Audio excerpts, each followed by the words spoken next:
जो सोने की गिरावट को लेकर भविष्यवाणी बताई गई है वह भी गहरे संकेत देती है।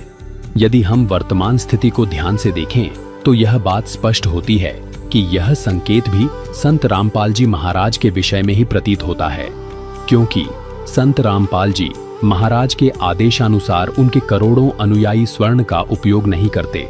दर्शकों, संत रामपाल जी महाराज इसका कारण बताते हैं कि जब धर्मपरायण राजा परीक्षित के राज्य में कलयुग ने अपने पैर पसारने चाहे तो कलयुग के प्रभाव से राज्य में अनिष्ट और अप्रिय घटनाएं होने लगी। तब राजा परीक्षित ने धर्म की रक्षा हेतु कलयुग का विनाश करने का संकल्प लिया।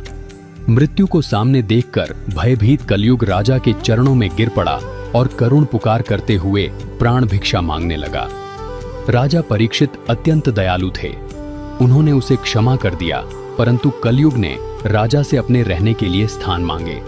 तब राजा ने उसे केवल 4 स्थानों पर रहने की आज्ञा दी। पहला, जहां शराब का सेवन होता हो। दूसरा, जहां परस्त्री गमन अर्थात वेश्यावृत्ति हो। तीसरा, जहां जुआ खेला जाता हो। और चौथा, सोने में। समय का चक्र देखिए। एक दिन राजा परीक्षित वन में शिकार खेलने गए और अपने मार्ग से भटक गए। उस समय उनके सिर पर सोने का मुकुट सुशोभित था। कलयुग को अवसर मिल गया और वह एक सूक्ष्म मक्खी का रूप धारण करके उसी स्वर्ण मुकुट पर बैठ गया। मार्ग खोजते हुए राजा एक आश्रम में पहुंचे। वहां एक ऋषि अपनी गहरी समाधि में लीन थे। राजा ने उनसे नगर का मार्ग पूछा, परंतु समाधि में होने के कारण ऋषि मौन रहे। सोने के मुकुट में बैठे कलयुग के नकारात्मक प्रभाव से राजा में दुर्बुद्धि उत्पन्न हो गई। स्वयं को अपमानित मानकर राजा ने विवेक खो दिया और पास ही पड़ा एक मृत सर्प उठाकर ध्यानमग्न ऋषि के गले में डाल दिया। जब यह बात ऋषि के पुत्र को ज्ञात हुई तो उसने उसी क्षण श्राप दे दिया कि जिसने मेरे पिता का घोर अपमान किया है, आज से ठीक 7वें दिन तक्षक सर्प के डसने से उसकी मृत्यु हो जाएगी। दर्शकों, इस दृष्टांत में एक बहुत बड़ा आध्यात्मिक रहस्य छिपा है। सोना केवल एक धातु या आभूषण नहीं है, यह कलयुग का वास स्थान है।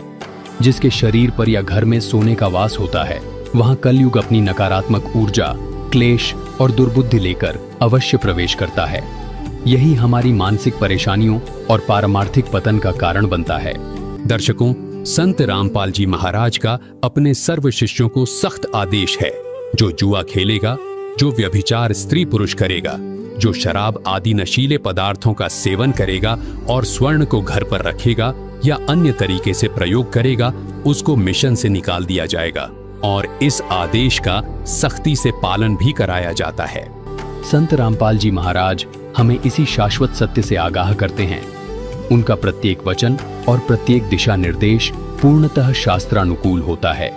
उनकी सफलता और सत्य मार्ग का यही रहस्य है कि वे मनमुखी साधना को छोड़कर शास्त्र प्रमाणित भक्ति विधान बताते हैं।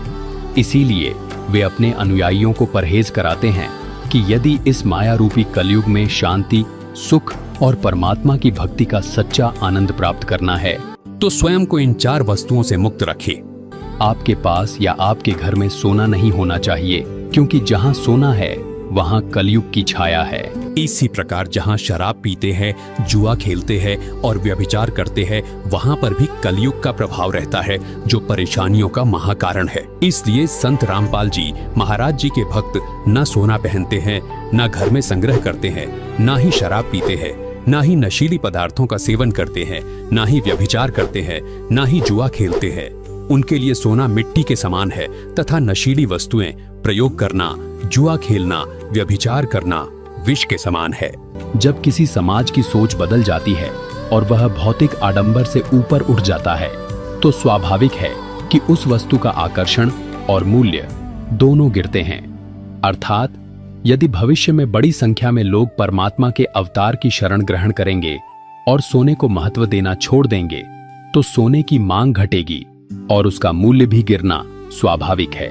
यहाँ से श्री काशीनाथ मिश्र की भविष्यवाणी भी संत रामपाल जी महाराज की ओर संकेत करती प्रतीत होती है।